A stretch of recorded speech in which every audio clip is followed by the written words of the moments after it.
and I might hear it, so I'm going to put it. Okay, we're going to call the regular City Council meeting on October 1st, 2013 to order.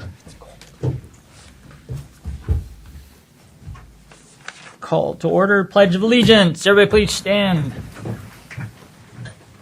I pledge Allegiance to the flag of the United States of America and to the republic for which it stands, one nation, under God, indivisible, with liberty and justice for all. Roll call. Mayor Middleton. Here. Council President Henderson. Here. Councilor Grant. Here. Councilor Folsom. Here. Councilor Butterfield. Here. Councilor Langer. Here. Councilor Clark. Here. Thank you. On the consent agenda, approval of September 17, 2013 council meeting minutes. I'll move consent. I'll second. All in favor? Aye. Presentations. We had 4 new Eagle Scouts. I don't believe they all came tonight. Some have not made it. I'm going to read the names off, and we have to just say how proud we are anyway of them. I mean, they went and did this work. So, Mayor, excuse me, I think we might have one scout in the I know, audience. Councilman Butterfield told me. Is James Domica here? Joseph Karsiski? Karsiski, come on forward. Sit right there. What we'd like you to do is tell us what your project was and how you did it and all that. So we're very proud of you. These things are unbelievably hard to get, and we think we're really proud of you. So can you tell us what your project was? So my project was to build 4 picnic tables with 8 detached benches for the Sherwood Senior Center. And I decided to do this project because their tables were in a state of disrepair, like they were rotting. There was lots of termite damage, and it was just unsafe for them to use. And is that how I did the project? Yeah. Just kind of explain what you did. So I had to get funds. I had to go through a whole bunch of signatures before I could start the project. Then I had to get wood and all the other funds, all the other materials I would need. And when it came time to building the tables and benches, it took one day. We had a little over an hour to spare from what my schedule plan for the workday was, and then we dropped the tables off and took the old ones away and demolished them. Well, I want to tell you, that's something that is going to be significant for the senior center. It was a great job. I've seen them, did great. And the other ones were a mess. So we want to thank you, and I want to present you with a certificate of achievement, thanking you for it. Okay. Can I say something? Oh, I'm sorry. Yeah, please. I just wanted to doubly thank you for the outdoor production of Oklahoma. We actually used one of those tables for the show, and we used it for the entire show, and it was very well made and very nicely made, so I'd like to thank you, not only from the City Council, but from the community who had an opportunity to use it for a week, and the seniors gratefully lent it to us.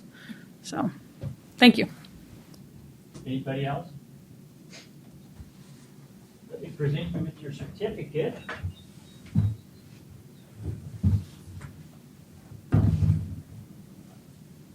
You've done a great job with the community. We really want to thank you. Thank you very much.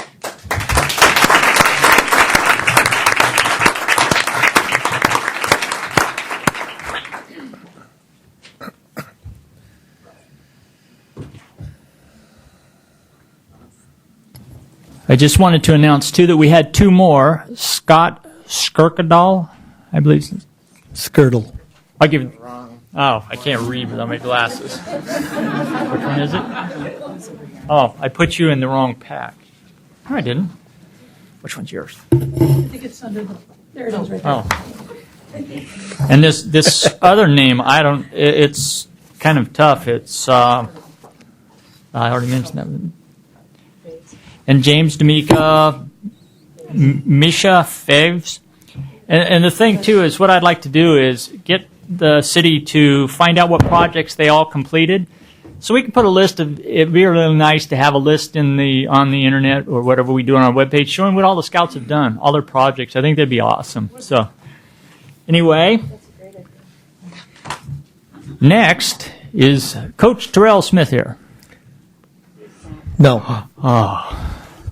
Well, did any of the 4x400 team come here tonight? Yes. Please come forward.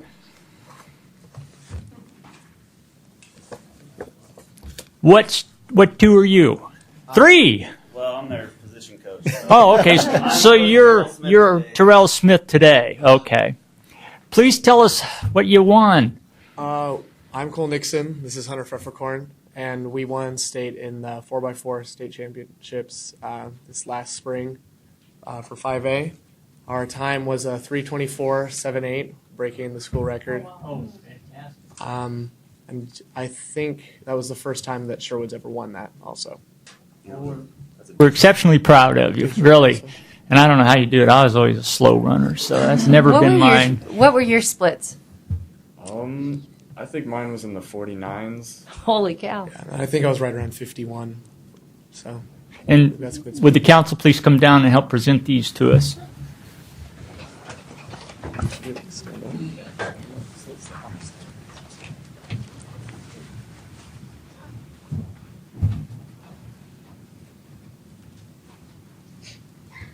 We should have done this for you. I'm sorry. You can come back through and shake our hand if you want. Cole Nixon. Thank you very much. And what's really nice is you told me his name is Peppercorn, right? Congratulations. Are you graduating? Great job. No, I'm graduating. Congratulations,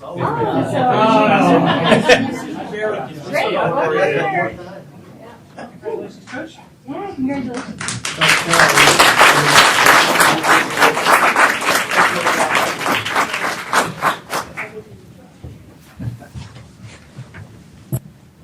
But I'm sure Counselor Butterfield would be happy to come to practice. He likes that kind of stuff.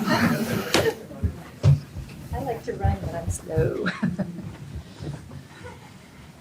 Under new business, Resolution 2013-052 authorizing the city manager to enter into a contract with Murray, Smith and Associates, Inc. to update the city's water system master plan. Good evening. Our last master plan was completed in 2005. We've switched water source. They should be updated every 5 to 7 years. We actually held off till this last segment of pipe is going to be completed in the next month, so we have all our source coming from Wilsonville before we started this project for pressures and everything else. We went through an RFP process through the Daily Journal of Commerce for on-call engineering. The water master plan was stated in that RFP, was one of the projects. We received 4 engineering firms submitted on it. There was an average of 3 people actually did the rating. There was an average of over 20 points difference. Murray Smith coming out on top. We did not hold interviews just due to the fact that there was 20-point difference, and the other firms did not really work a lot in water master plans and some of the things that we're doing.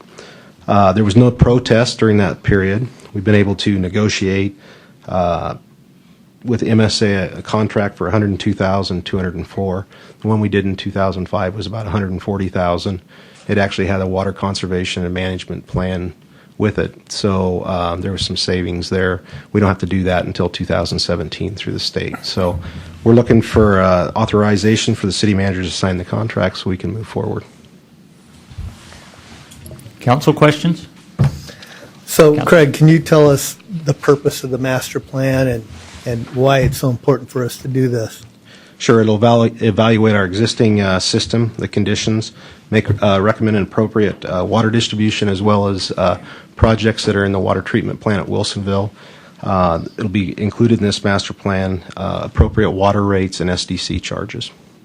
As well as it'll update our hydraulic model, and there's a variety of other things. But that's what drives with growth, is it gives us a direction on what we need and how to move forward. Okay. Anyone else? So it gives us a good vision for the future on our water. Yep. Call for a motion. I move we adopt Resolution 2013-025. I second. It's 05. Oh, I'm sorry. I rescind my motion and make a new motion to adopt Resolution 2013-052. Second. All in favor? Aye. Opposed? Next is Resolution 2013-053, authorizing the city manager to purchase playground structure and swing set for Murdoch Park. Craig? So back in May, we went through the budget process. The city council asked the city manager to include this project that was actually removed from the budget. We have a structure that was put up in 1998. Normal structure lasts about 12 to 15 years. We get 15 to 20 out of ours, but we also do buy a variety of material. After the last 8 years, we've put a lot of money into this structure. We started the process by looking at what actually could fit in that park, as well as what the needs were for that neighborhood. So I think we started out with about 15 different structures. We narrowed it down to about 4. We took it to the Parks Board in August. Asked the Parks Board to narrow it down to 2. We held a public meeting, or went through a public process. We sent letters out to, I believe, about 500 residents. We had about 32 people show up on August 19th at Murdoch Park to review the 2 structures that the Parks Board had recommended. We took that, it was a 29-3 vote, the people that actually attended. We took that back to the Parks Board in September. Parks Board made a recommendation with option 1, and I actually brought these tonight. So this is option 1. It's a little bit different than what's in our park system. It's got a climbing rock as well. It's a smaller structure. There'll be a swing set also that's included in this. It's not on this. It actually looks similar to what's there. And this was the other option that was presented, the final 2 options. So this being option 1, and it was, like I said, it was 29-3 vote. We also, Renee Browse has submitted a grant through the Rotary for $50,000, as well as another $2,000 for surfacing material for this project. And Renee told me here a few weeks ago the $2,000 one went through, and I talked to her today before the meeting, and they're waiting for us to move forward with the project with the $50,000. So how we're going to fund this project was we have about $90,000 left over from the Snyder Park soccer turf field replacement out of that project budget. So that is how we were going to fund this project. So with that and the $50,000 for the option 1, it was about $119,000. We'd asked in the budget $110,000. There's a $7,300 savings off the state bid for that structure, that, as well as staff time and some other dollars won't have to be used. It does not include the actual border as well as installation or the demo. So, and we're actually going to work with the Rotary to actually do the demo part. I think we'll set up a Saturday work crew and we'll demolish the existing one in probably January or February. But mainly we're looking to purchase for $64,304.39. Questions from council? So I just have a clarification question. If we get the grant from Rotary after the fact, where will that money go?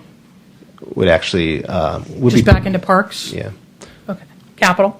Mm-hmm. Okay. So we could maybe use those, well, you can either use it to replenish what we used, or you can use it for another project, correct? Is there any stipulation to the grant? Renee? Yeah, if you would, please. I know that the $2,000 one is, we were putting up $2,000 for $4,000 for the surfacing, but besides that, I'm not aware. So yeah, the $2,000. Is it on? Yeah. Okay, $2,000 is stipulated to go towards the ground cover, so whatever that is. The $50,000 was specifically for Murdoch Park. Right. As soon as I have that paperwork on saying that yes, the need is there and the amount, we'll get that check cut. Oh, okay. It's already been granted. I could possibly have it as soon as Friday. Okay. So it'll be pretty Awesome. rapid. And then we've also offered sweat equity. So our club is willing to put in the work to actually tear down the existing structure and put up the new structure if that is deemed necessary. So it's more than just the capital that we're providing. So the purchase price doesn't include installation, No. but we're certified, or your staff? We're certified and through the Playground Association, yes, Okay. to the install part of it. It's just that when we're going to install it, we have a variety of things to keep ahead of schedule for spring and everything that our crews actually need to be doing versus installing a playground structure too. So when would you install it? Probably February. Okay. It's probably 6 to 8 weeks after we ordered to get it here. You got the holidays coming up, some factories shut down. So, I mean, we probably won't get it, I would say, till end of December. Okay. Time we order it and stuff. And I am trying to write another grant for another couple $1,000s that will go to the same project. So Okay. Thank you. Thank you, Renee. Thank you, staff. Just one question. Is that one of our oldest parks down there with the play structure? Still. That and Stella Olson's the next one. Langer Park, actually, there's was put in about the same time. 90, I don't have the exact, but it was right around there too. Okay, thank you. Yep. Do I have any more questions? No? Do I have a motion? I'll move that we adopt Resolution 2013-053. Second. All in favor? Aye. Opposed? None. Our next is a public hearing on Ordinance 2013-008, amending the municipal code to add Chapter 9.54, regulating camping in areas open to the public. Tom. Good evening, Mayor and councilors. So we are bringing back to you language and based off of the special committee's recommendation for a camping ordinance. We also had a conversation with council to take a look at the language that they put together to get some suggestions of some improvements that you would like to see to that ordinance.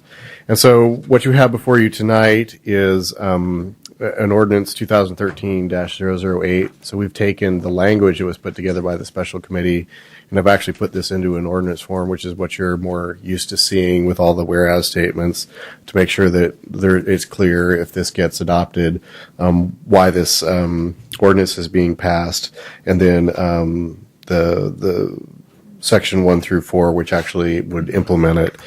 If you take a look at the language, there were changes that were made to the language based on the comments that we heard from council. They're pretty simple, so I didn't do any strike through on this, but essentially we capitalized areas open to the public to make sure that it was clear that that was a definition that was defined within the ordinance, which is actually under section 9.54020A.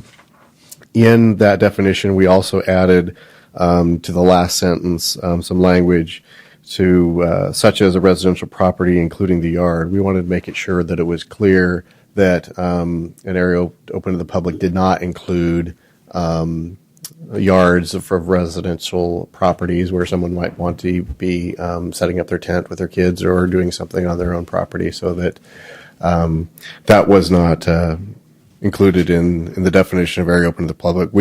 We didn't think that it was before, but we wanted to make sure that it was clear in the language at your request, and so that's language that we added.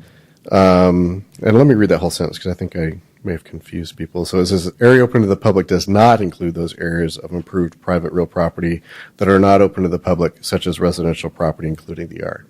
So we've tried to make it clear that that on your residential property, if you want to set up a tent, you would not need to follow this ordinance or language. I will add that those were your comments. Staff also had more time to kind of go through this language when we were going through the special committee process. They were kind of running the language and moving things through, so we didn't do a full staff review.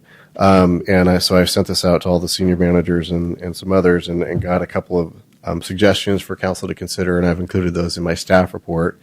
So I'll kind of read through those. One suggestion, which I believe came from the chief of police, was to add crime victimization to the list of activities in the purpose section. Another was to make sure that it was clear that the city manager or the city manager's designee may grant a Class A variance, and if it was a Class B variance, then it would be coming to city council. It was kind of stated in there, but it wasn't really clear. And it also we put a recommending that if requested by the applicant, the city manager may extend a Class A variance by up to 15 calendar days if council cannot consider a Class B variance because of scheduling issues.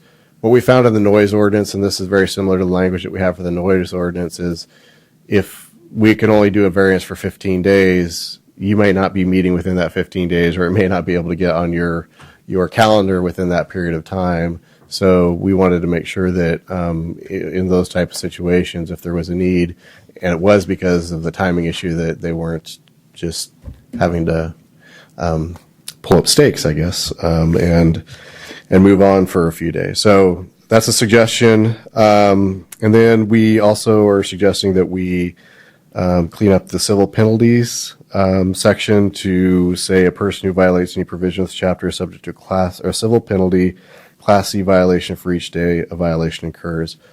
That's just simply, right now we say $100, but codes change over a long period of time, and so we try to standardize that to be something that's the standard. A Class C violation is $100 per day, so it's exactly the same, but it gives consistency throughout the code and allows the code to change over time based on what typically happens with those type of violations. So that's really kind of where we're at.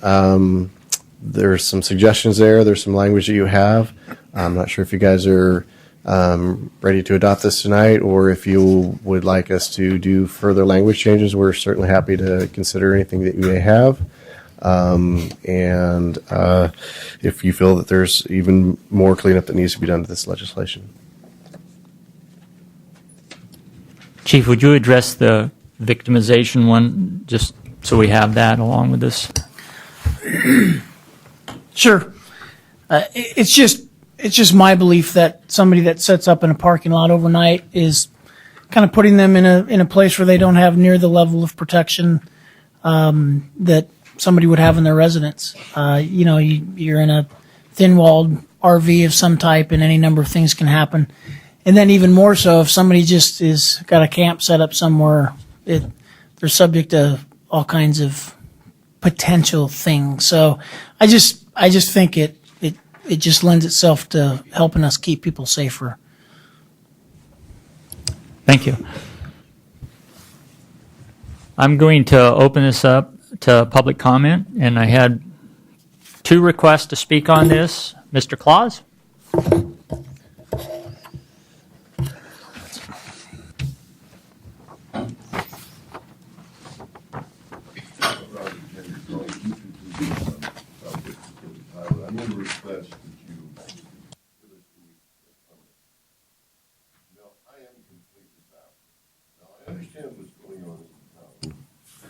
That in effect we've created 2 areas. We've created a free enterprise area called the Urban Renewal District that actually doesn't have any of these codes apply because they go back to 1995. That needs to be clarified. And that needs to be clarified very much, because let me give you an example. Last week, Mr. Galati sent Andy Sterling around to look at our subdivision. I know a little bit about building codes, so when he was done, I said, I hope that's the standard he's going to do. So then I went over and looked at this Langer PUD. I made a phone call. And guess what? I got a state inspector out. Now, why Mr. Sterling could not have gone over there, well, the reason was the building code, the engineering code, and the zoning code are different over there. So you have a free enterprise zone with no rules. Yet you keep passing these ridiculous standards. Now you're either an invitee, a licensee, or a trespasser. Are you aware if you sit in this monstrosity, this tenement you built that should be 5 stories, it'll be an instant slum, and you go to sleep in the lobby, you're going to get fined $100. Read the ordinance. What are you doing going inside a building where by demand the person is a trespasser? Now, I appreciate we need Mr. Grove to do that, But it's taken us 3 years to get him to remove trespassers on the street. And that's public. What are you doing entering private property when all the landowner has to do is come out and say, you're not an invitee, you're not a licensee, you're a trespasser, and call the police? Why do you have to keep refining this and doing this? And then I would ask you to do a second thing. Take a look at your Section A on the application for variance. I've never seen variance standards like that. Variance is an exception, and the first thing you're supposed to do is not do an exception to the code itself. That's number one. That's not even in here. I just don't understand this thing, but I do understand it. And my good buddy Kevin Lynch at MIT and I had a debate years ago. And I said, you're a socialist, and you don't believe in private property. So every time you turn around, you try to redefine common law private property that Taft did a better job of memorializing than you can even read, and you keep reclassifying it as public. Read this thing. I don't know how you're going to get a variance here unless Joe Gall decides to give it to you. So what are you giving him my property for? If he's a trespasser, I'll remove him. If he's a licensee, I want him there. And if he's an invitee, I want you to stay out of it. You do on Langer's, why can't you do that for the rest of us? I mean, is that a big catch? Certainly, Ms. Beery has read of Taft. I know she's read. No, she probably hasn't read property law. That'd be a stretch. The problem is, why aren't you fundamentally putting these rules across this uniformly? Every time we turn around, you restrict, take property, and then you enforce the law unevenly. Now, I would think about that for a while, because at a point, the one thing I've learned when this gets ready to go to court, this group will roll on you and say, you were the ones that told us to violate the 14th Amendment. And that's really what this is about. Thank you, Jim. Pam, could you address any of those issues about? Why don't you take the comment on that? I think, I just wondered about does it apply to that area also? Mr. Mayor, this is fully within council's discretion. Oh, okay. I'm not sure I fully understand the concern. The selective enforcement issue is not relevant to this ordinance. This is legislation that council's enacting. If there's a concern with selective enforcement, I'm sure Mr. Claus can talk with the city manager about that. All right, thank you. Next, did anybody else? I did not receive any more on that issue. So I will close the public hearing and bring it back to council.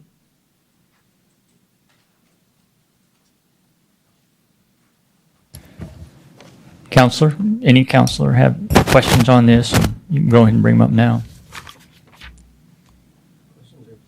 Discussion. Okay, I'll go ahead and get started.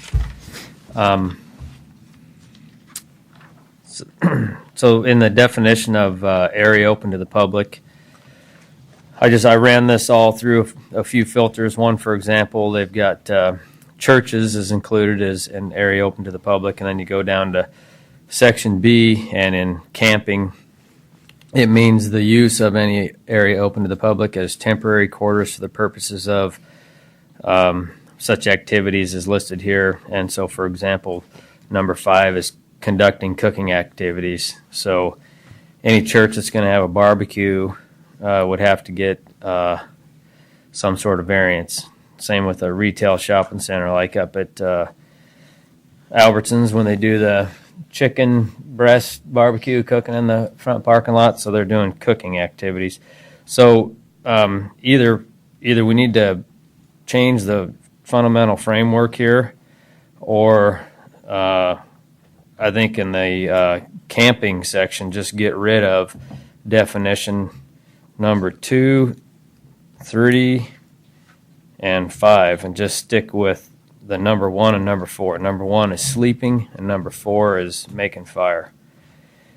If we don't get rid of 2, 3, and 5, then we have to redefine the camping as such that you have to be doing more than one of these things at a time. In either way, just generally my opinion is there's not a problem currently that we're writing this for, and so that's part of what's creating the confusion here. And so we're trying to write an ordinance around an estimated problem. So that's going to be a little bit cumbersome. But anyhow, that's my first input is changing the definition of camping or camp to only 1 and 4. Councilman Grant? Yeah, I agree. I've never heard of this as a problem in Sherwood until we heard that it was going to be a problem with Walmart.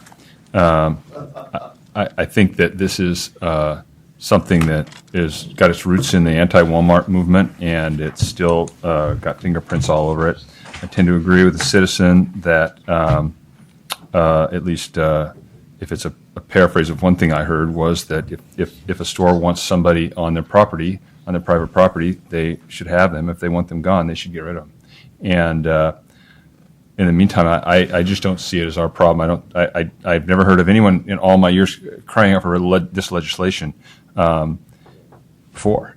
And I certainly don't hear the citizens, by and large, asking for us to write new legislation over something like this. I agree. If this is moving forward, I'd like to hear a motion to get rid of some of the definitions of camping. But I would also suggest that we wait until Walmart is built to see if there really is a problem that can't be addressed with noise ordinances and other kind of vandalism ordinances and stuff like that we have in the books right now. I don't think there's a problem now that I ever heard of before. So to me, we're predicting a problem might happen, but there's no reason to do that if we can very quickly write an ordinance if there is a problem. There isn't now, though, so I don't think the citizens want us doing this.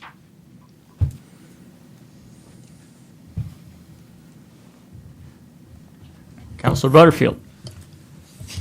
Well, surprisingly, I agree with Jim Claus. I think we ought to take a look at this and see if we want to redefine some of this definition just to make it a little bit more clearer.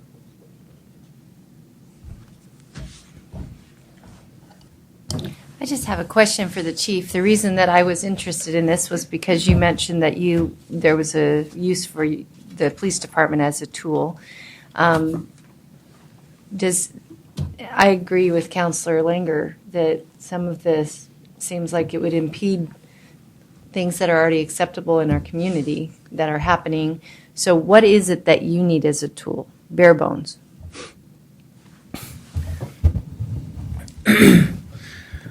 Well, I guess it comes down to obviously what you all want to regulate and not regulate. And the tool then is the ability to enforce that simply, clearly, proactively. So as I've said before, when we have a discussion about whether it's a problem or not, it's certainly not in the top, probably even the top 5 things that we deal with, but it does occasionally occur where we have to respond to somebody who has set up a camp somewhere. And interestingly enough, since this rested, the last time it was discussed, we've had a couple of incidents where we found people camping.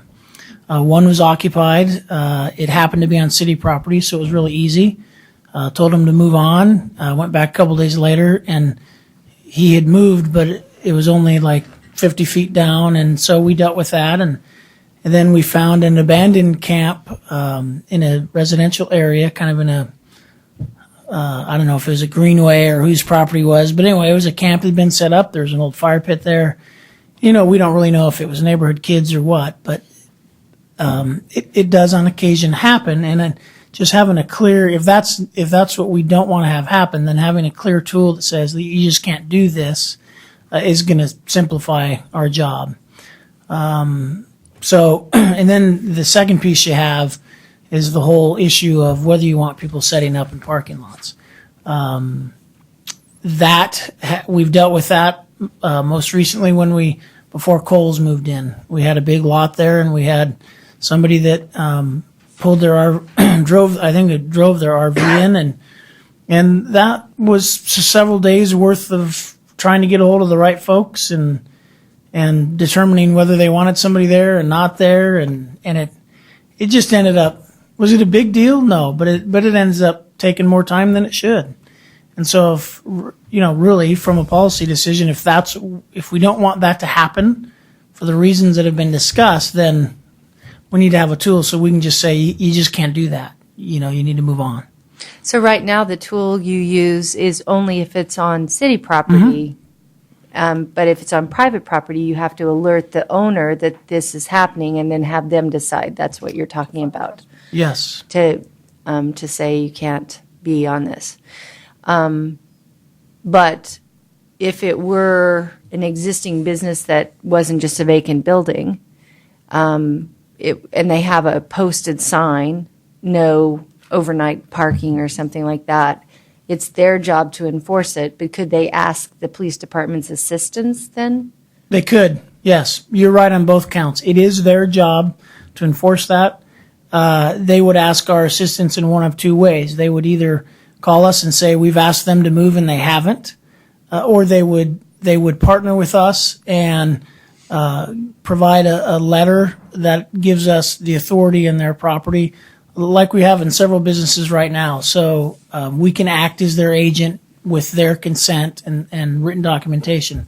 So they could do that as well. In particular, if they're closed at night, they would do that and say, hey, we don't want anybody here. So if you encounter them, you can act as our agent and ask them to leave without having to call somebody. So. And they generally have a posted sign on their property saying no overnight parking or something of that nature, the people who would ask you to keep an eye on that? Yeah, for what we're talking about, yeah, we would hope they would. Yeah. But, I mean, there's all kinds of businesses that we have these agreements with that right. We help them keep crime down and help take care of their property. And they're not all big parking lots, so they're all they may all be posted differently. So okay, thank you. Mm-hmm. So, following off Councilor Folsom's question, in that situation when you don't have an ordinance to quote, what's the penalty if they don't move, or they don't move in a timely manner?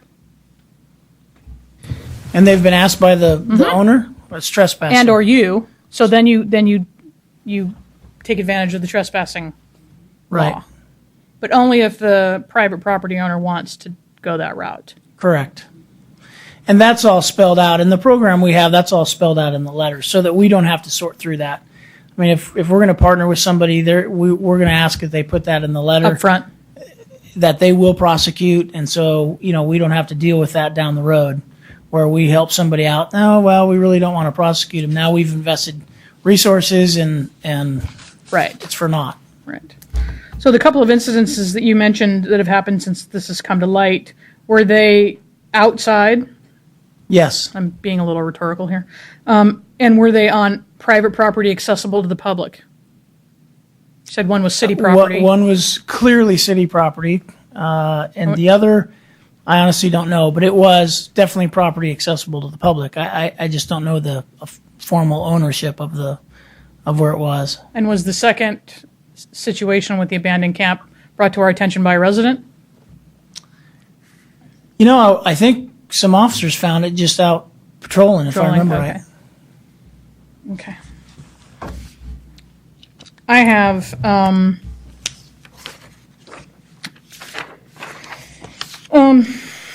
under the page one where it talks about definitions for camp or camping, I didn't really think about churches conducting a barbecue, meaning camping.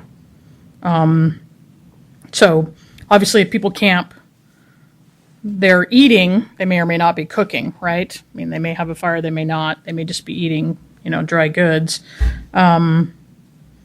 So if we strike conducting cooking activities, does that change the intent of the law? No, I don't think it does. And this was actually the special committee spent a fair amount of time on this particular section here for a number of reasons.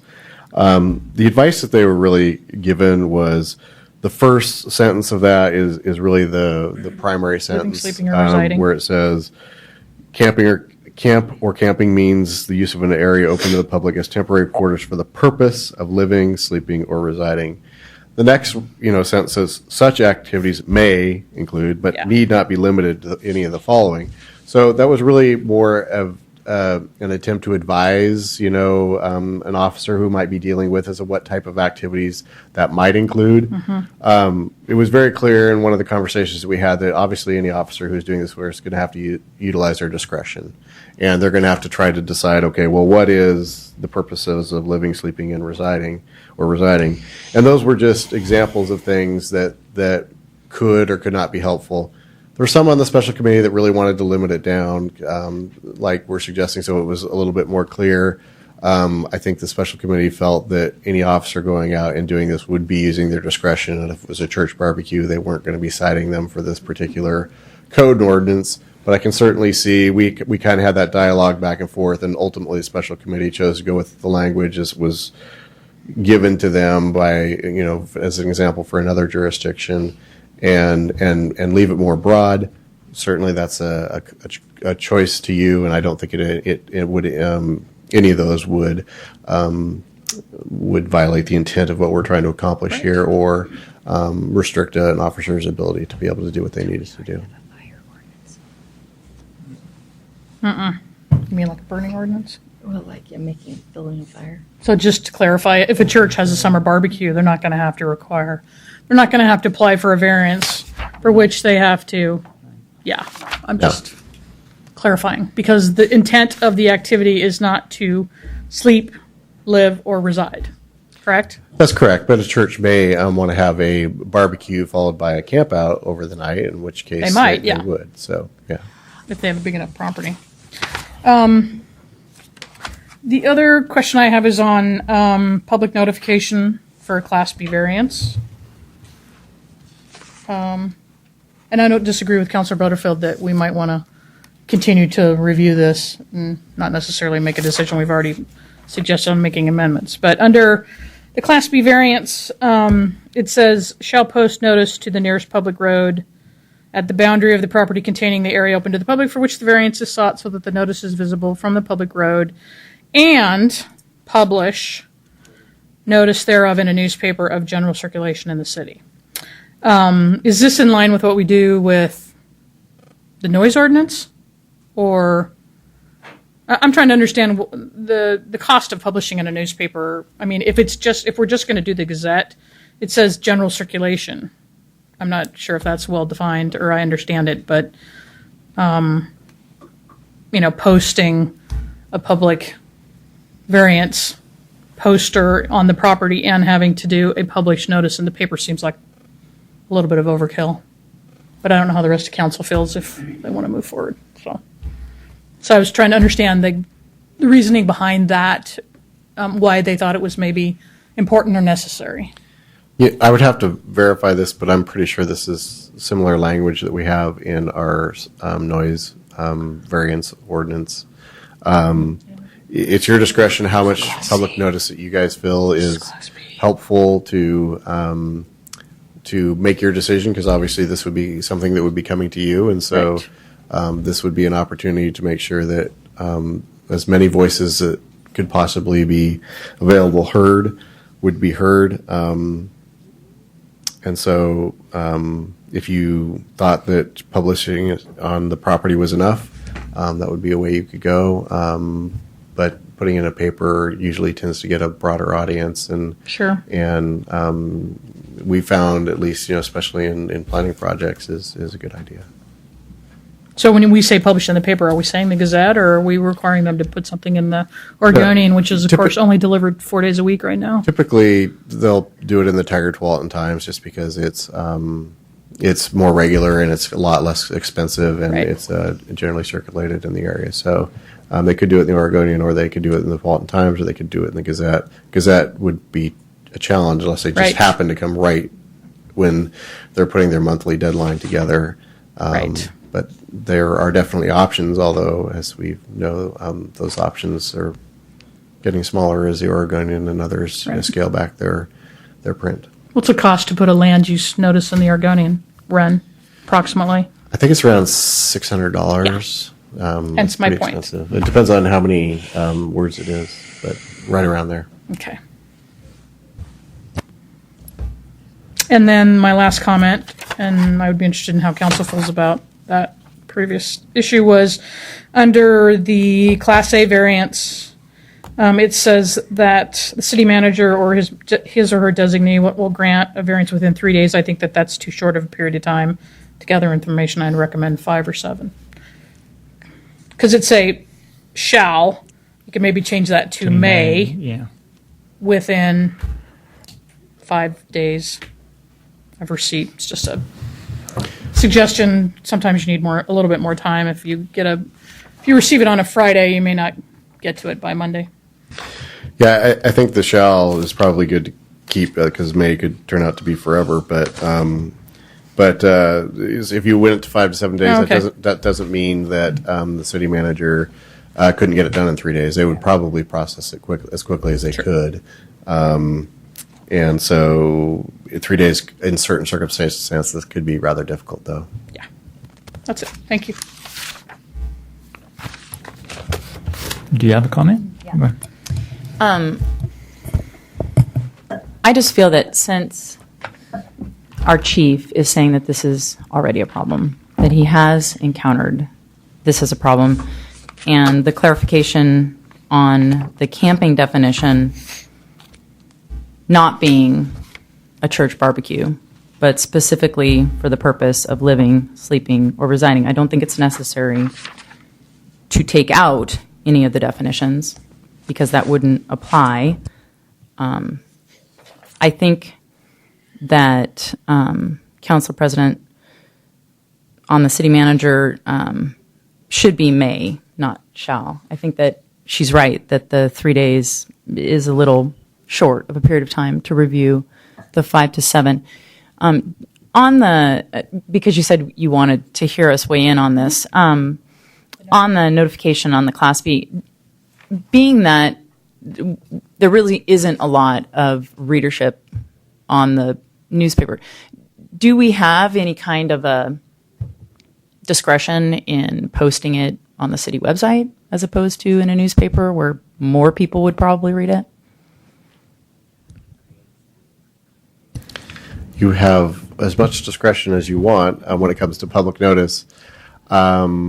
I guess that's not a standard practice, but certainly as we move towards those tools, it would be more available. Joe, do you have any thoughts on that?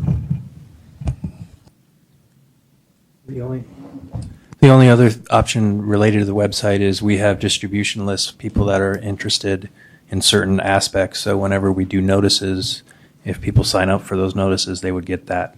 It would go out to them. Mhm. So you could put the notice on the website, but also alert folks that really want to know, hey, what's going on in the community? I want to be alerted to it. I still think we're kind of stuck with doing newspaper notices.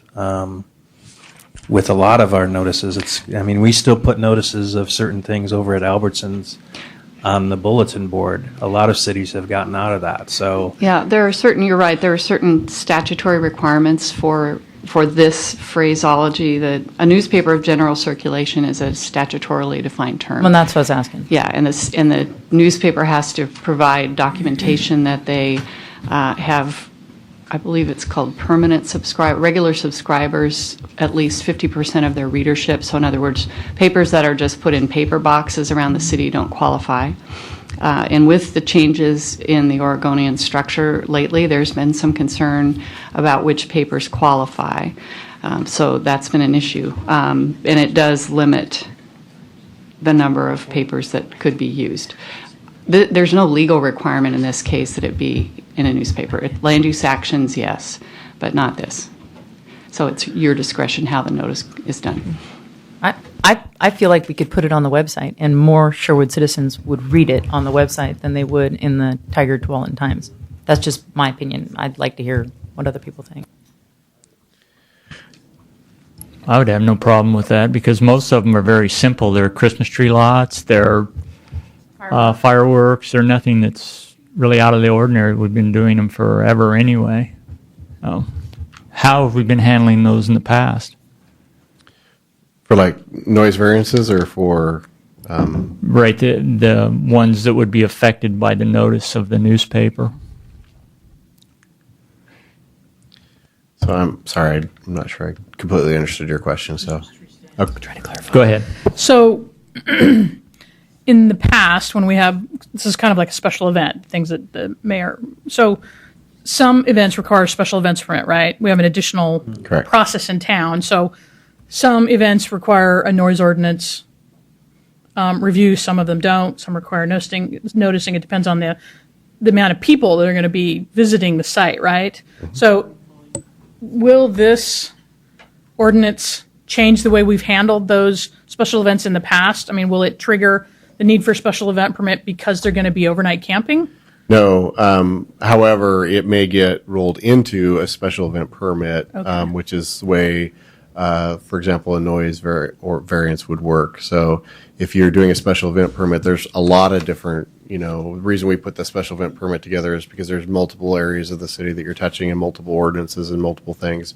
So in the past, for example, if you need a noise ordinance, a noise variance, you wouldn't be paying an extra fee because you're already paying your special event permit fee, but it would be handled through the process. Same with if you needed an OLCC license or anything else related to the event. So there's nothing in the criteria of this that would require you to do a special event permit, but certainly this may be a tool that is used during the special event permit process, and it would just be another item, probably another application, because we'll probably put this into an application form for somebody to fill out, and it'll get reviewed along with the other documentation, become a part of the packet. So in the past, when we've had like a multi-day event, fireworks stand, tree sale, what was the other example? Fireworks, tree sale. Yeah, so I guess... Did we have oversight, police oversight, fire marshal oversight? I mean, I'm trying to understand. Yeah, I mean... Jeff might be able to answer this better, but it depends. I mean, it depends on how many people and whether or not they were doing a special event permit. I think for like a tree sale... Here she comes. Here she comes. I'm like, call me up. Those generally require a temporary use permit if they're over a certain amount of time, or they might be exempt from a temporary use permit, but they still have requirements to meet to get fire department sign off and things like that. On private property? Right. Like Albertsons or... Exactly. In front of Safari Sam's or whatever. Okay. Right. So in the past, they have filled out a special events permit. Not a special event permit. A lot of those are exempt from a temporary use permit. But they still have to meet certain criteria. So you're exempt, but you still need to do these things. If we become aware that you're not doing them, then it becomes a code compliance issue. Okay. Right. And so in that particular case, if they were, for example, needing to be on the site because they needed to protect their trees or whatever, then obviously that as a part of that temporary use permit, they would fill out this form, and it would be processed as it went through that. So it certainly adds, another task that may need to be done, but that's why we try to make it fairly simple, especially on the Class A. And they really thought carefully about that 15-day thing, because we do know that there are times where people are doing things, whether it's for cruising or it's for fireworks sales or for when the Legion's selling trees. And within that 15 days, they would all fit inside there. And so it would just be a simple application that could be processed within 3 or 5 or 7 days. My opinion on it is that any handle you can get out there that helps the police department is worthwhile. I had a few years in law enforcement. There's nothing worse than going up to somebody, telling them to move on or something, and they know more about the law than you do or as much. This way, and it's all going to be discretionary. It's not going to be he's going to go out there and hammer every single person parking. It's much like a traffic ticket. You have discretion to give that citation or not. And it's much the same way on this. I don't think we're going to be hammering people, but if we get this new park system through town, you are going to see issues out there. And this just gives them another tool. They can deal with it as they want. If the police department wants to talk to the person and there's extenuating circumstances for their need to stay overnight, obviously they're going to be rational and deal with it that way. This is an issue that's handled that numerous cities have ordinances. It's not just us coming forward. On the Walmart, it probably won't be the issue. I think it's more in the other areas. We're finding more and more transient type people finding that they can use areas to camp, and it's very difficult if you don't tell them if you have this tool, you can't camp here, go on. It's really handy. If you don't, then you've got to start. The trespass law is not as easy as it would be to do this, because we could immediately cite if somebody starts, giving reasons that are irrational why they're staying there, especially if it's a tent or in somewhere out. And there's private property here that has woodlands in it in the city. This just gives them a tool to go handle it, deal with it effectively and immediately. And I think that we have a good department that uses its discretion, and this would just be a good tool for them to have to use when they need it, not something that they would use constantly. So that's just my feeling. I think it, and I really do think that this is defined like on the cookouts and stuff. They're not going to be living there or using it to sleep or anything like that. And if they are, they'd have to get the variance. But that's my feeling. Anything we can do to make it easier and safer for the community, that's what I want to do.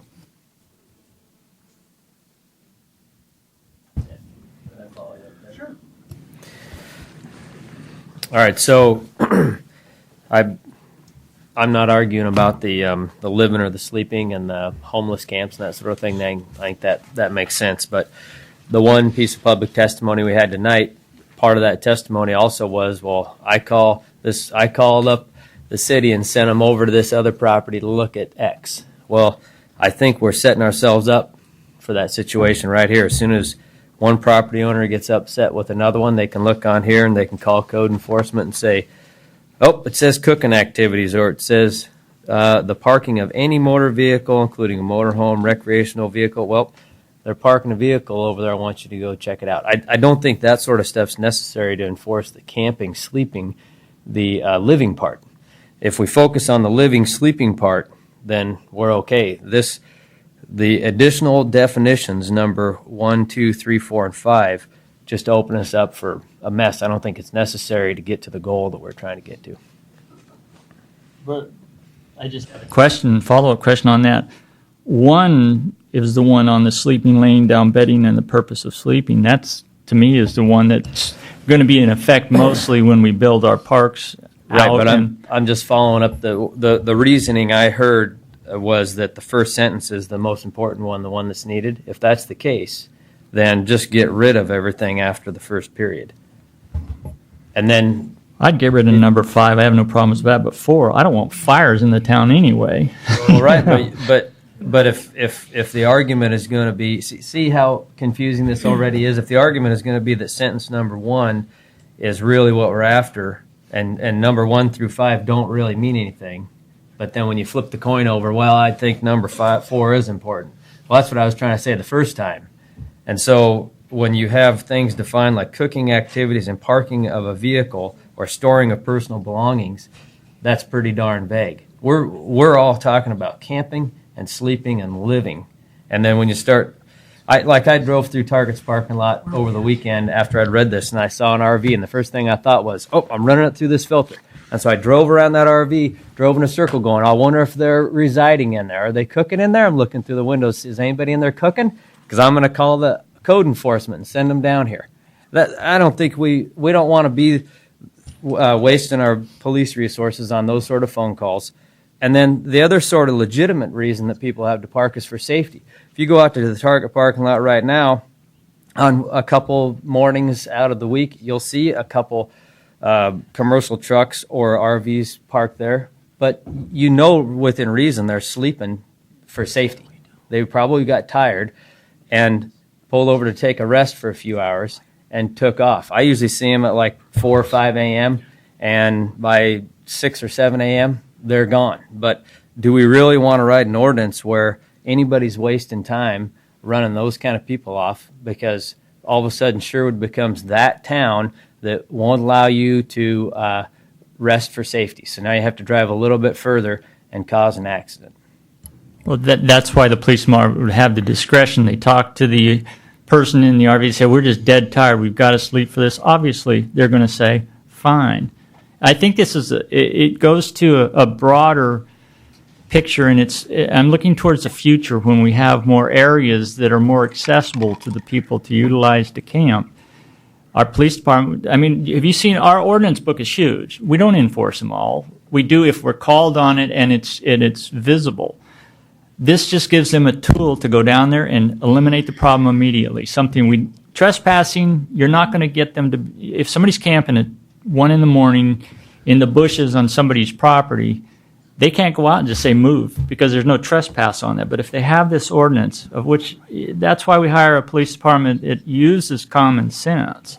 And it would take common sense for somebody, if somebody's calling on something like that, I mean, they're wasting the resources. They're the person wasting the resources, not the person who's just stopped there with a motorhome. I mean, that's just my feeling. It just gives them a good tool. And it's so handy to have these tools when you're a policeman out there at 3 o'clock in the morning.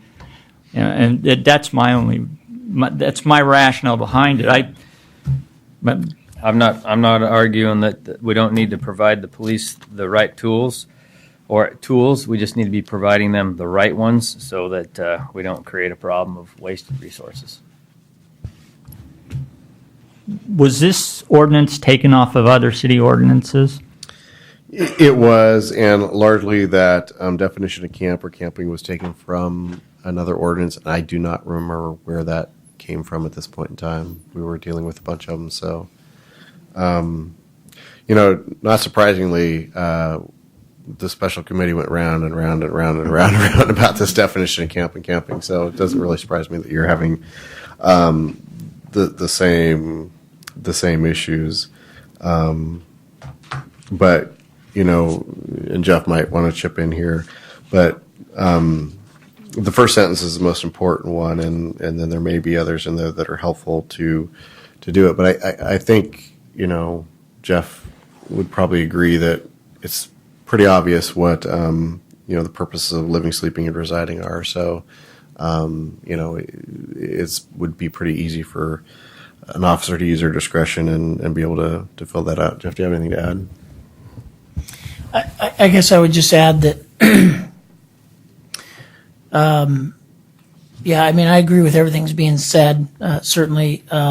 We do on occasion, I will tell you, in deference to our city attorneys, because I know a lot of times you want to be very careful about the language and what it says, but there are times when, for us, simpler is better, because we can interpret the code, we know what the intent of the code is, and then if there's several definitions, and then it's without fail, the circumstances we're dealing with doesn't fit right within that definition. So I don't see any problem, quite frankly, with this ordinance at all. Like I said, I agree with both Councilor Langer and the mayor. I mean, we're going to enforce this like we do with everything. It's going to be obvious when somebody's camping.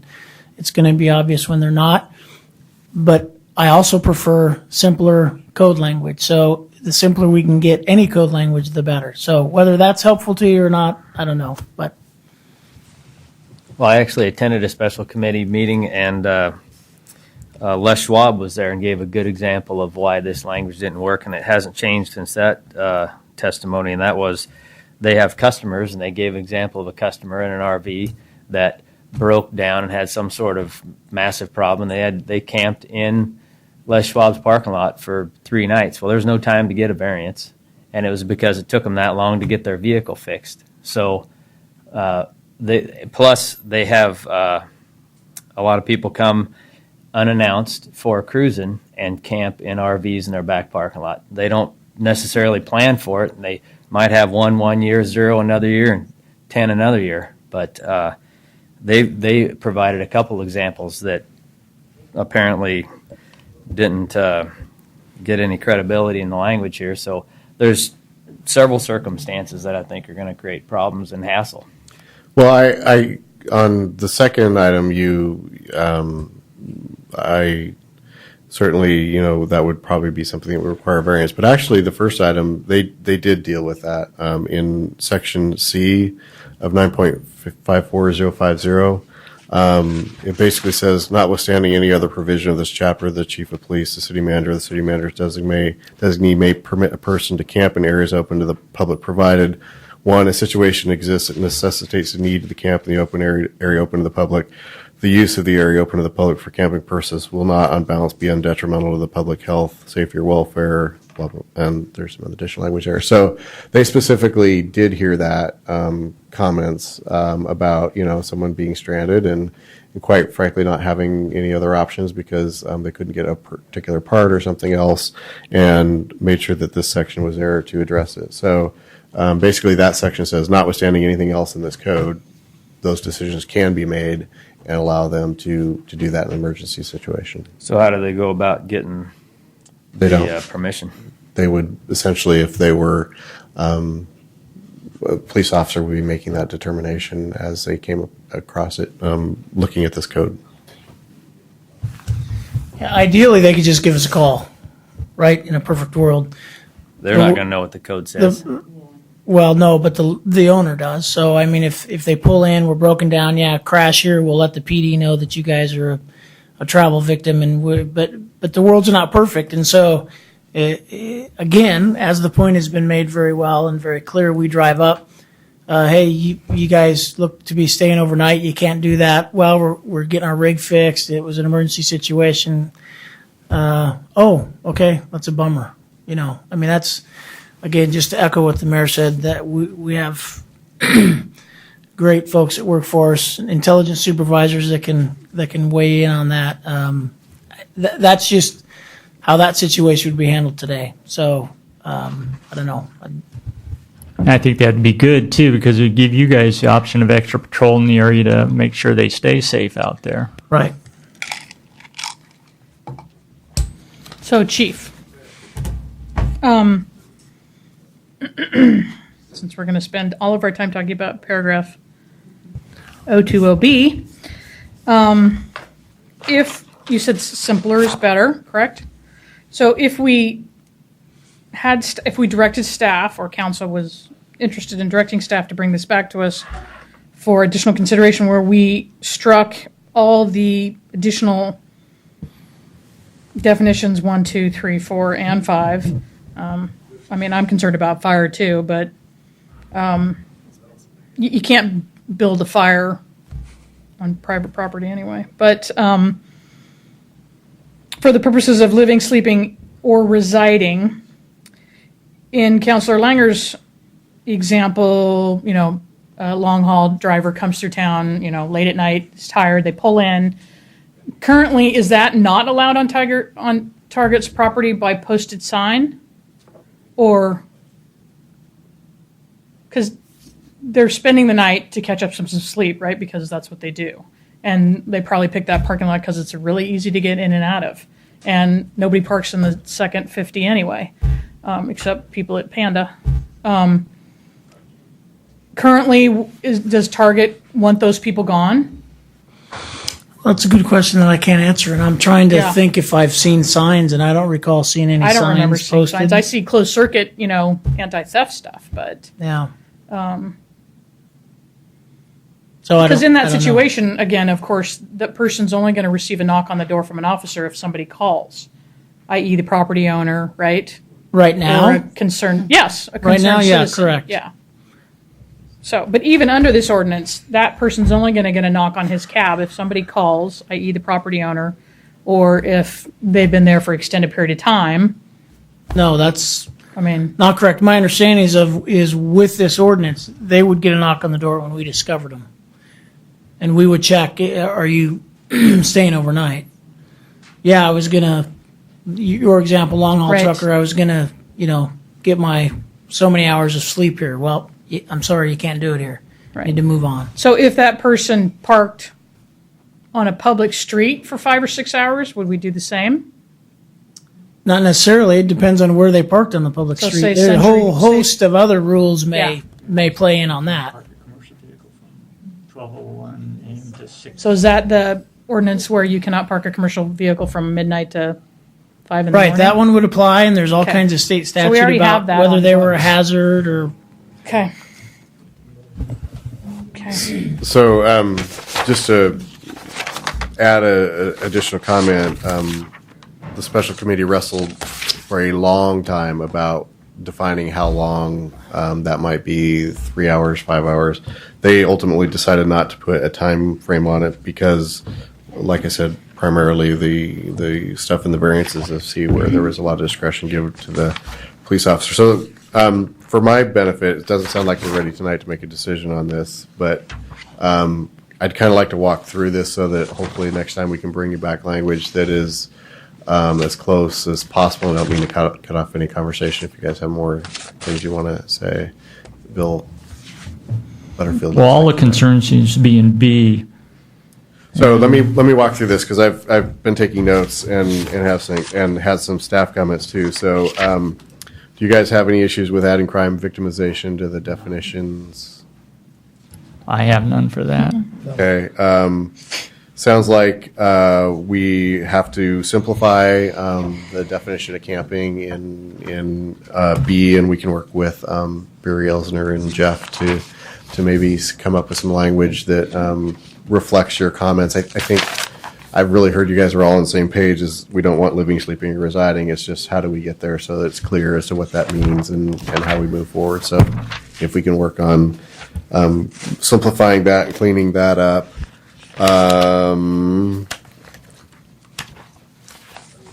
Notification for a Class B variance, which I don't think we'll see very many of. Something to post it on the website.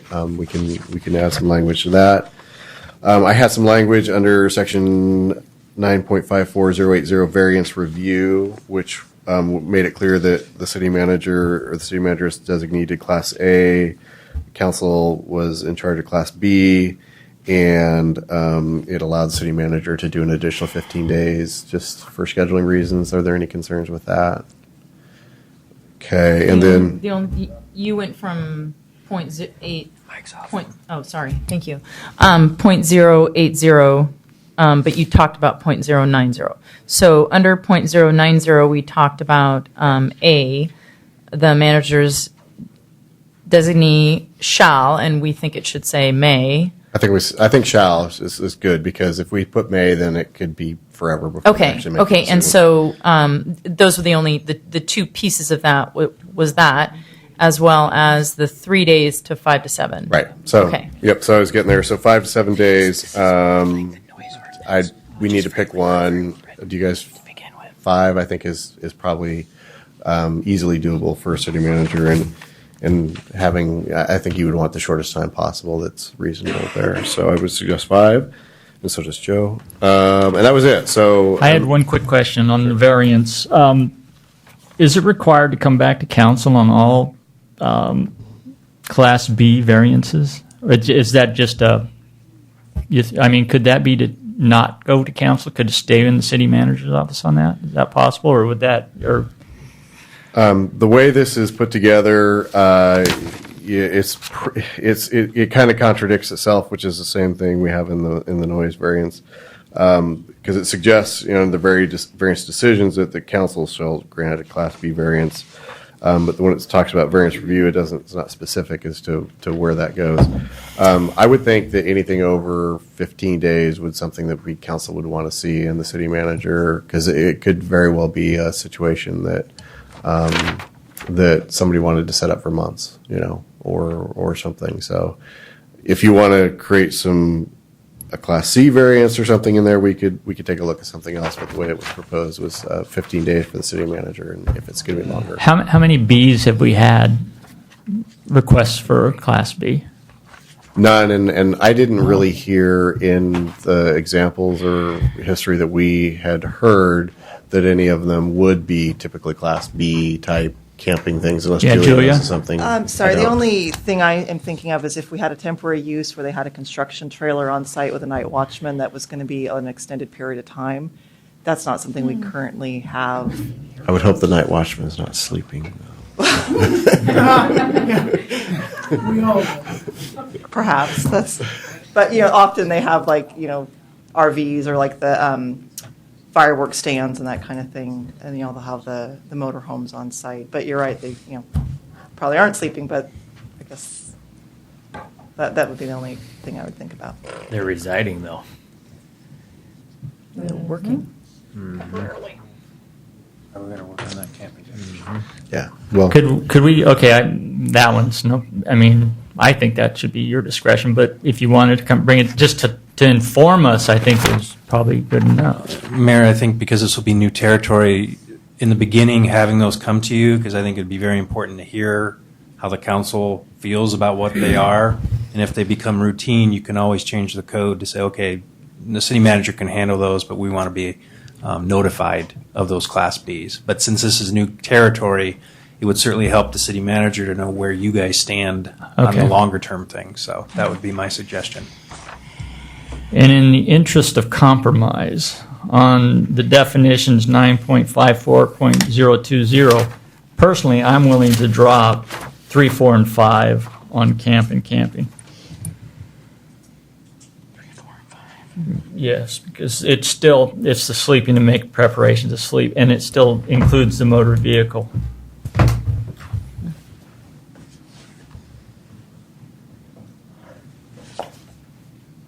Yeah, and again, I think that in the language, the may include is that's sort of the key in that beginning sentence. Such activities may include. That gives that police the discretion of 'cause they're not this limited may to. be it. It might be something else as well that fits the definition, but these are just some examples, and I don't find that cumbersome. I don't think that puts you into a box. I think that just helps to say, yep, those definitely apply. I agree with the mayor. I think that 1 and 2 are critical. 3, 4, and 5 kind of extras that are fine with me, but if the rest of the council wants them stricken, then that's all right with me as well. Okay. Well, we'll bring our best effort back in regards to that and bring this back to you at a future council. Does council agree with that? Yes. Okay. Let's see. Getting back to the regular agenda. City comments. Citizen comments, sorry. Nomi. I saw her, but she's gone. Well, I'll call her when she gets back. Nancy Taylor. There you are. And we've gone to a new policy. You just say Sherwood resident or not a resident. Okay, good. Sherwood resident. Nancy Taylor. Okay, tonight. How much do you want us to pay? It seems to me you do half the job on any project at triple the cost. So I just wanted to bring some citizen perspective to you all, because I just sat through a lot of perspective from developers, I would say. The reality is we as citizens pay mortgage, utilities, taxes, and then we commute, and there's a price on that. And I don't ever hear you all talk about that up there, Mayor. You seem to pick and choose what you're going to talk about when you come, and since I've sat in the back meetings, I now understand how you process here in Oregon, in Sherwood. I'm afraid I have to agree with what Mr. Claus said earlier. There seems to be 2 Sherwoods now. There's this developmental Sherwood that includes this belt from 99 over to Matt's property, or this Matt's property he sold. And then there's the rest of Sherwood. And when I read the newspapers anymore, it's always about just this fantasy Sherwood. It's not about the real Sherwood, the one I represent, the one where we pay taxes and mortgages and things like that. And then within the utility bills, there's fees. And I just see them going up and up and up. And what are they paying for? More shenanigans, more stuff, more privileges for a few, and on the backs of the rest of us. So, to make this really clear, we're watching you. I'm getting a little tired of it. It seems to me that week after week after week when I come, I hear the same thing from all of you, which is, let's stick it to those poor taxpayers some more because, well, other people need the money. Thank you.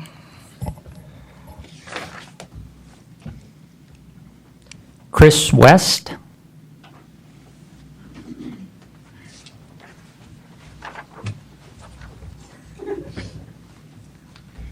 Just your name and if you're a Sherwood resident.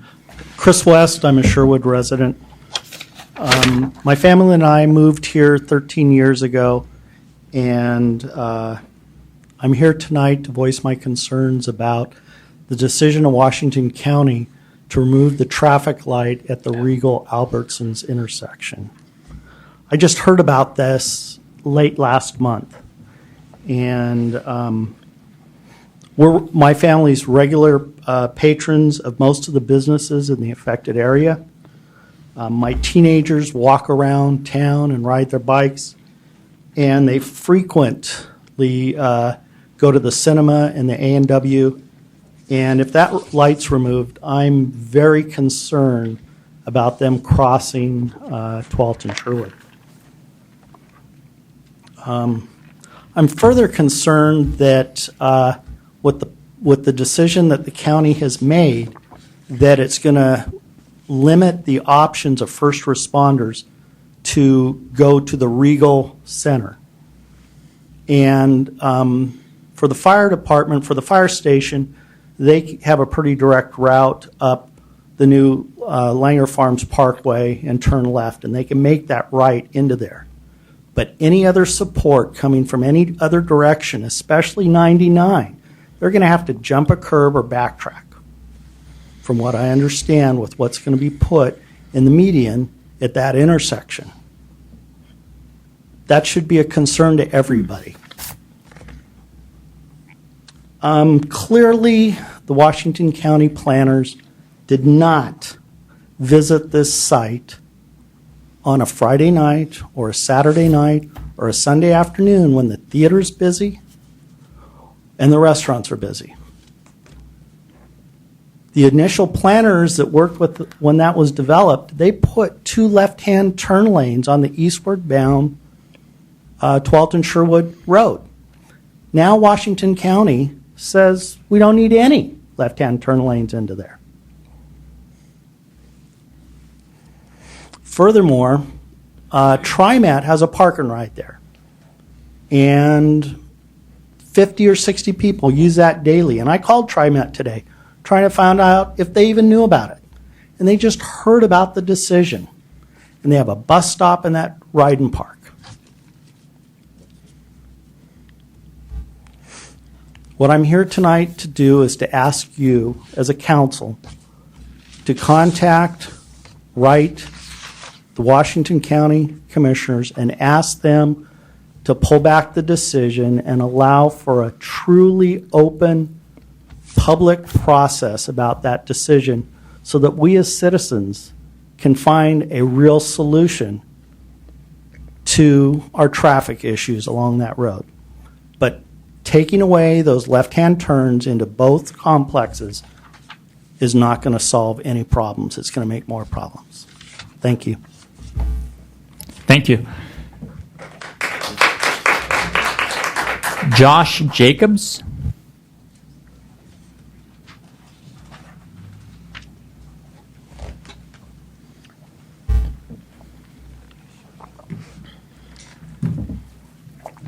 Hi, good evening. My name is Joseph Jacobs. I live on Morgan Road here in Sherwood. I'm not a resident, I think. I'm here tonight to ask, and I sent an email about this about 2 weeks ago. I think I sent it to all of you. I'm here to ask for you to take a position in opposition of the new Tonkin quarry application on Tonkin Road and Morgan Road. I'm asking that because you're the representatives of the city of Sherwood, and you represent the interests of these people, of us that live here. I was here 2 weeks ago, and I heard, I think, virtually all of you, I heard you say how bad you agreed that the traffic was on Tonkin Road getting to I-5. It's a problem for the people of Sherwood. This quarry obviously will make that a lot worse. They talk about 450 trucks a day. If you have 450 trucks a day, that means there's one loaded dump truck going out there every few minutes. Like I said, there's nothing in it for Sherwood except the nuisance of getting behind those trucks again. We also have a petition against the quarry online. I've been watching it. We have a few hundred people on there, a few hundred people from Sherwood. And when I look at their comments, it's always the same thing. They're either concerned about the refuge or they're concerned about the traffic. So I think there is a real need, a real concern from the people of Sherwood about that Tonkin quarry there. There's a few people that live on Morgan Road. It's a safety issue for them. Their kids go to Sherwood schools. Their kids are being picked up there in the morning. Their kids are being dropped off there at night on Morgan Road with 450 trucks a day, loaded dump trucks on that road, on Morgan Road. That's obviously not a very safe situation. They're worried about that. And we can say, well, we're going to make it as safe as we can. We all know that if you have kids, there's a 9-year-old, another 9-year-old, they run, they do not so smart stuff now and then. And so that's a dangerous situation that I think we should try and take a position against that and express our concerns. The last point I have here is that both the cities of Tualatin and Wilsonville have written a letter to the county commissioners. It's the Clackamas County Commissioners. We're just over the border of Washington County there. So it's in Clackamas County. And if you submit a letter, it should be in before their public hearing, which is on October 16th. Thank you very much. Thank you. Naomi Belov.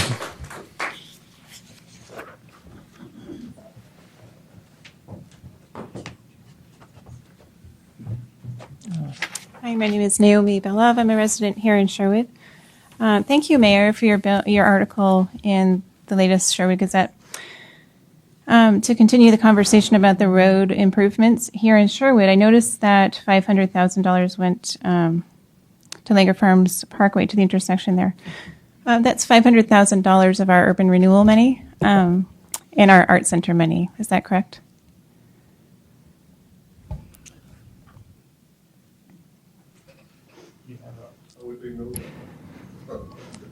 Because my understanding was the urban Let me renewal. get back to you on that one. Okay. All right.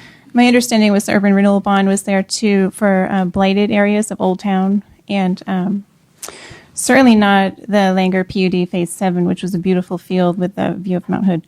So my question to you is, why did you vote to have $500,000 of our art center money to go to put a little connector road into the Walmart development? I think that's just really poor planning on your part, as well as a misuse of our public funds. I have here, for my neighbors, I live on beautiful Lincoln Street. I'm just kidding when I say beautiful, because I know it's really ugly. My neighbors my kids wanted to do a study like about a year ago. And we spoke to Mayor Mace about it. Because we wondered why does Lincoln Street look so ugly when other parts of Sherwood look pretty? There's nice sidewalks, it's safe for people to walk. We notice a lot of people do walk up and down between Willamette Street and Division Street. This is the street that the fire station is on, in case anybody doesn't know where Lincoln Street is. And it goes up to Snyder Park. So we went around, my kids and I, they were just interested in doing this. And this was before we heard about the Walmart development and anything. They went door to door and they asked various neighbors, what would you do if you wanted to improve the safety of our street? So we have a little petition here that the kids did. Some of the suggestions were like, we'd like to put sidewalks in, street lamps, put the power lines underground, things like that. So then, this was fun. We went up and down the street with a tape measure, and we measured the width of the street. It goes from, 20 feet at Willamette Street to 19, and then it expands to like 24 and a half feet. And then it goes back down, it's like 17 feet, and then it goes out to 30 feet. So this is what the street looks like, if you were to imagine it. It's kind of, oddly shaped. So my question to you is, why do you choose to take our public funds and put in a nice little connector road into a development such as the Langer Phase 7 of the PUD to Walmart rather than to increase the safety of your other streets that already are here in Sherwood. Thank you.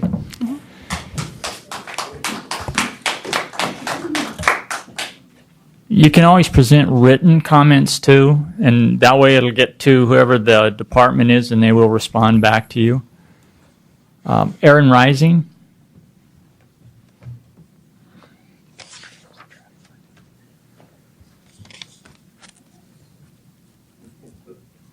Hi, I'm a Sherwood resident.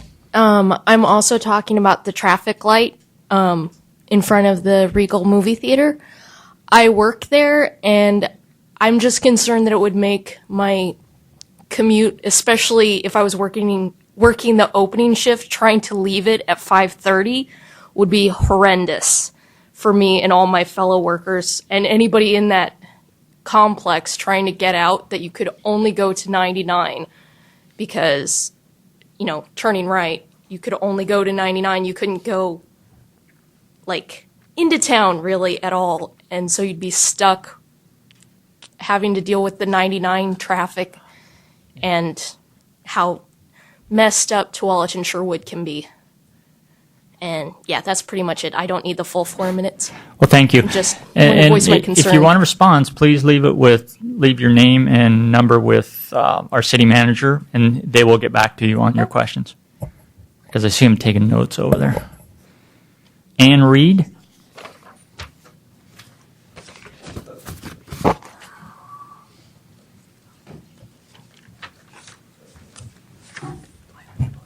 Sorry, I'm a little nervous.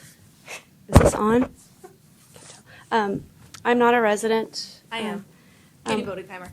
And I'm Ann Reed. We're from Rose's Restaurant Bakery. I'm a little nervous, so I just kind of wrote down some notes. The Sherwood Roses has been serving this community for over 10 years from the Sherwood Cinema Center. This is regarding the traffic signal at the Regal Cinema in Albertsons. Rose's Restaurant has also has a history in the area for over 80 years. We still carry some of Rose's original recipes and are currently working on bringing back more of her recipes to the menu here in Sherwood. You may not be aware, but the Sherwood Roses is now our hub and the main restaurant for the history of the Rose's Restaurant Bakeries. We support the community, schools, athletics, local events like the Robin Hood Festival, the Onion Festival, and among many others. We have weekly specials for children, seniors, and veterans. We also employ 40 employees at this restaurant. The removal of this light, we feel, will have a huge impact on our business and that of our fellow tenants.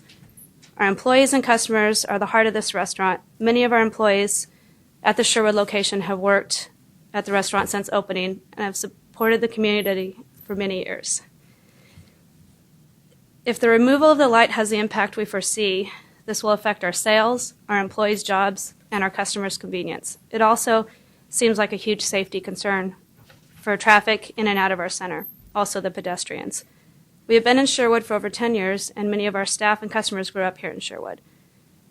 It's hard to see a light removal move forward that creates such a negative effect on a restaurant that has served the community for many years and also creates a local traffic issue.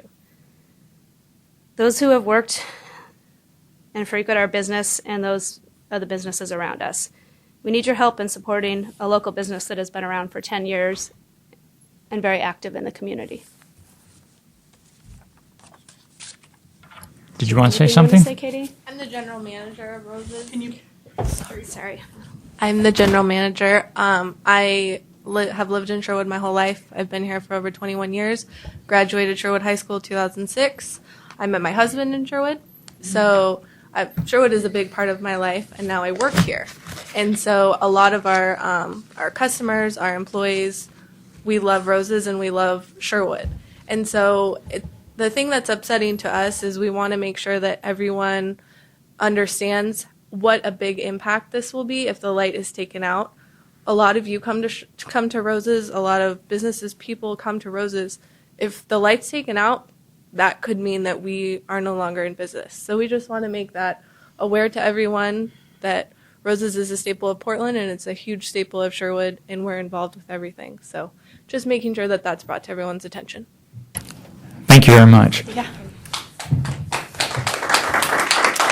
Okay, that's the end of citizen comments. I'd like to get on council announcements. Wait a minute, I had an application today. Do any comments? I wrote it in large. Okay, come on up.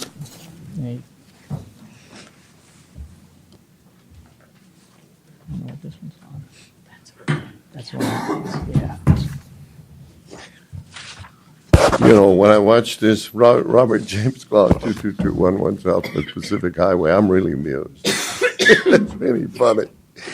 This is the orphan routine going on here. I murdered my parents, so you need to give me mercy. You're doing damage control on Walmart. Why didn't you give them the letter of intent 2.5 years ago so we could have really done some damage control out there called land use planning? You have 2 Sherwoods now. You have Langer Land and Urban Renewal, and you have the rest of us. Now, I've told you, talk to Andy Sterling. I had to call the state building code, and Bill, we'll get around to your lamp lights later, because I think it's an actual, if not a potential conflict of interest. But I'll get to that. But now, back to what I'm saying. You've got 2 different worlds. You have a different zoning, different building, and different engineering standards. If you don't believe me, go look at that farce going up called RV parking. That is built under 25 years ago standards. No landscaping, nothing that the rest of us have to do. You've got a code officials that are not going over there until you call the state code on them, and because there is a state building code, and now that Pat Allen's not on our director of our planning department, they're starting to send people down. Now, what am I trying to say to you? You're going to have a monstrous problem out there, but you've created 2 different worlds. And I frankly believe after our first experience in court, and it's getting to be nuts because everybody is seeing the conspiracy to restrain trade. And that's exactly what you're doing. You are restraining trade. And there's motives behind all of what you're doing. We cannot compete. In fact, when Langer sold that ground for $15 a foot, if you go through the cost they saved because of that 95 code they're following, they gave it to Walmart, and that's what their letter of intent required.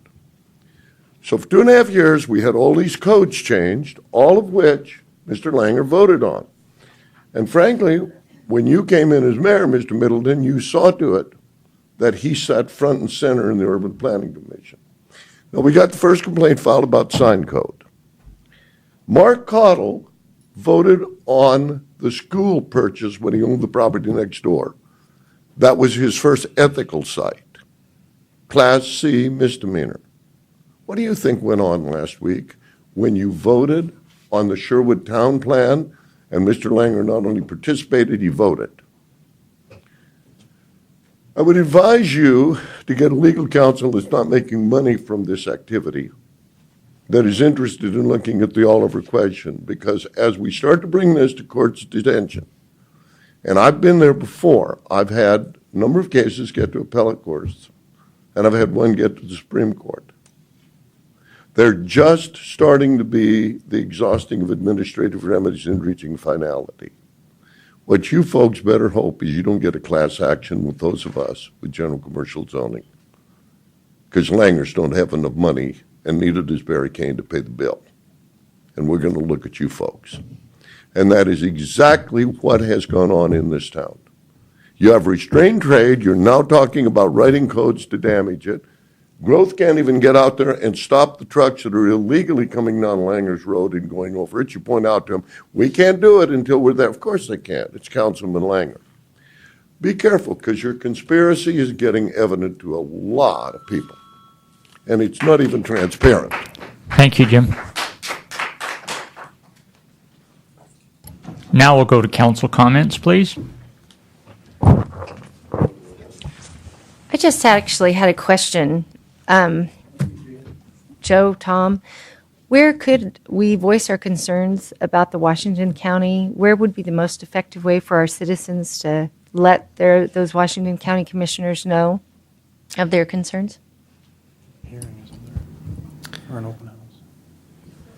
Well, Washington County came to council just a few weeks ago to I must have been gone. to give an update on the Tualatin Sherwood Road project, and they certainly, a lot of what they talked about was a decision to remove the signal, but also alternative access. That was something that I heard today, but they're working on trying to solve a very complicated problem in regards to the many comments that we've heard about Tualatin Sherwood Road and being able to get through, and the traffic issues on Tualatin Sherwood Road. So their proposal is to remove the signal and provide alternative access into this development. And they talked about moving the left turns down to where Baylor Way, just beyond Les Schwab would be.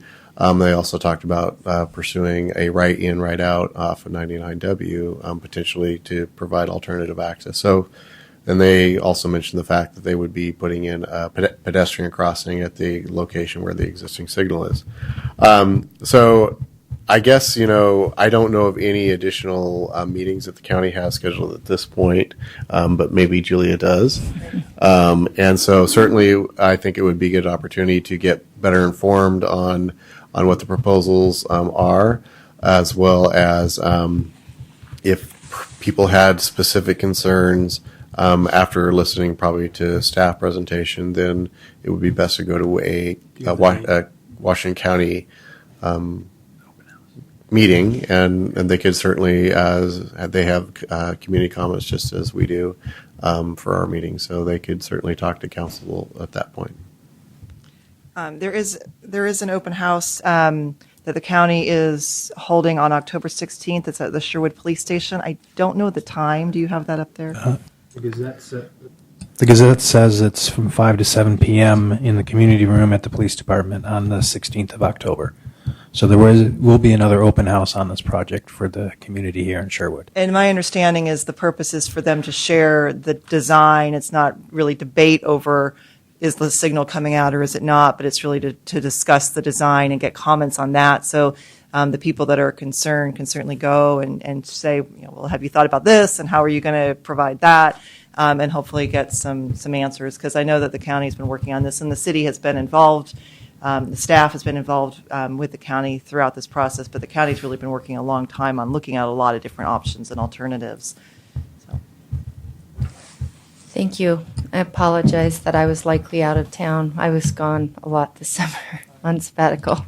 So, no problem. But I do hear the concerns, and I appreciate our citizens taking the time to come forward, and I hope that we see you there on the 16th.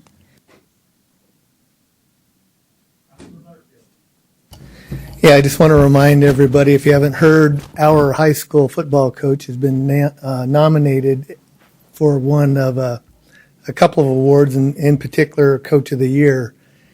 So if you're interested in voting for him, which is what he needs, lots of votes, you can get on the high school athletic website or the Sherwood Booster Club website and get a link to vote for Coach Lawrence. Yeah, from the 30th to the 5th, and then that'll be the first round of voting, and then there'll be another round of voting if he makes the short list.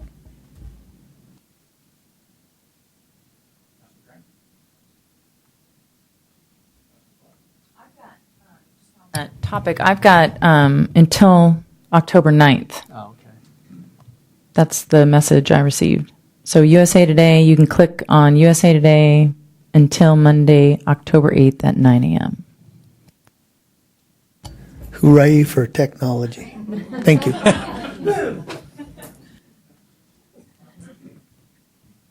I only have one thing, and that's to thank Julia for that fantastic update from the department she manages. I thought it really opens my eyes to know what you really do, and it'll mean a lot later down the road when people say, well, what do they do? It was great. And I'd like to see it from all the departments. And it really, it shows the public what we're doing. And we're even thinking, this one's not going right on the website, but I talked to the city manager, And once you refine what you want, we'd like to put that in our packets and on the monthly agenda so people can, and you wouldn't have to rewrite the whole thing. You could just update, because you went far beyond the Call of Duty on that one. But you could give us just brief updates, and it would really keep us informed, so when the citizens ask us, we can answer. Because some of those projects I really didn't know about. So thank you very much. City Manager? Mayor and Council, a couple just brief introductions tonight. We have a couple new staff people that have joined our organization, so I'm going to ask each respective department head to introduce them briefly here tonight. Starting with Tom, if you can introduce your new HR analyst. Sure, I'll be glad to. Cheryl, why don't you just come up and take a seat? So this is Cheryl Childers. She is our new HR analyst. She's been here for a little over a week and getting to know everybody in the city. But we've been without HR specialist for 4 or 5 months, or 5 or 6 months actually. So it's been a while. So we're glad to have her here. She's perfecting our processes. One of the big things she's working on right now is our open enrollment. So she's taking that on and getting that done. Cheryl comes to us with a lot of good experience. She worked for Compass Oncology for a number of years. They had 350 employees, and she was their only HR person for a long period of time. And so that really allowed her to become a very good generalist in human resources and learn the entire scope of the law and how to apply it. And then she spent the last year and a half working for Knowledge Universe, which is a national company who has many tens of thousands of employees, and her job was really employee relations. So she would get calls from all over the country from people who needed her assistance to know how to deal with personnel issues. So she's, I would hope by now, perfected that, and certainly has memorized far more law than we would want or hopefully ever need. But she comes with great experience in both those areas, and we're really glad to have her. Thank you. Welcome, and I'm sure that the Assistant City Manager is very happy to have you on board. Yes, I am smiling. Yeah, it's been amazing. I'm glad to be here, and I'm really excited about supporting the management and the staff and ultimately the city. Well, welcome. Thank you. And then if Julia Hyduke, our Community Development Director, can introduce her new staff person. Talk about happy. Yes. This is Michelle Birchfield, and she is actually, this is her second day, and we decided to throw her at council. And she's actually a Sherwood resident, so that's exciting. So she doesn't have to go very far. This is actually a new position. She's coming in as an admin too. We've had staff reductions in the Community Development Department over the past several years, and in this last budget, we laid off an engineering position and didn't fill a planning position. Sort of the understanding was, we're going to have to try to support a little bit more, and so this position was funded to provide support for the administrative people who would then be able to pick up a little bit more other responsibilities. And so we're excited. It's a new position. We're kind of, I guess, day 2. We're still in deep training, figuring out, but I think it's working really well. Michelle actually comes to us from Republic Services, which used to be Allied Waste. So she's got a little bit of, not quite government, but public involvement, utility, understanding, and background. She was a customer service representative there. And then prior to that, she worked at Cisco Foods doing a wide variety of administrative duties, lots and lots of different things. It sounds like a lot more in-depth, like the quantity of tasks was actually, she was doing mass production of some documents and things like that. She has more than 10 years of customer service and administrative experience, and we're really excited to have her on board. Well, welcome. Had Julia not presented that fine report of hers, I'd be complaining about more employees.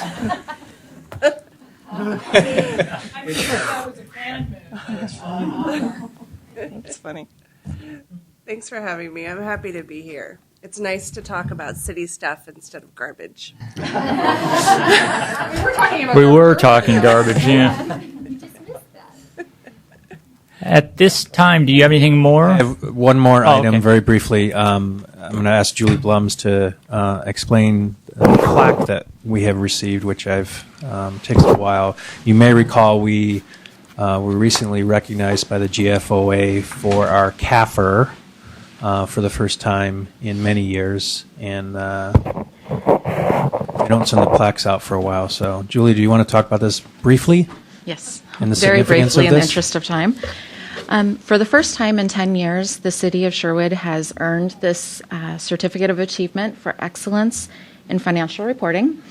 It is very heavy. This is a complement to the award we received for our budget. We've received our budget award for quite a few years, but this is the first time in 10 years that we've received this award. And it represents that our financial statements are to a higher standard than what is required by state law. We're required to put additional disclosures in our statements. Statistical section just takes the basic financial statements to a whole new levels for our citizens and anyone who reads it to understand how the city works and how our finances are used. And in fiscal year 11, that's the latest that the GFOA has updated, only 37 out of 243 cities in the state have received this award. And in actuality, half of the cities in Washington County get it. So we have now joined that half with Washington County. So I'm really excited about this, and we'll keep getting it. Yeah, you've got spots where you need to put more. Yeah, I it's do. got like 20 years worth on there. So, well, thank you. And one of the things I want to cite publicly, the CAFR really Julie worked on primarily. She certainly got a lot of support from staff, but it was one of her goals to achieve this, and I think it's something that you'll see every year now, because once you reach this position, it's a little easier to stay there. And there's a third GFOA award that we'd like to get down the road for something we don't produce right now, which is a budget at a glance. It's like an easy-to-use budget report for citizens that I think we'd like to get to and achieve that as well. So I just wanted to make sure, since we received the award, that Julie had some time to talk about it briefly, especially for citizens. So thank you. We're going now to adjourn to executive session.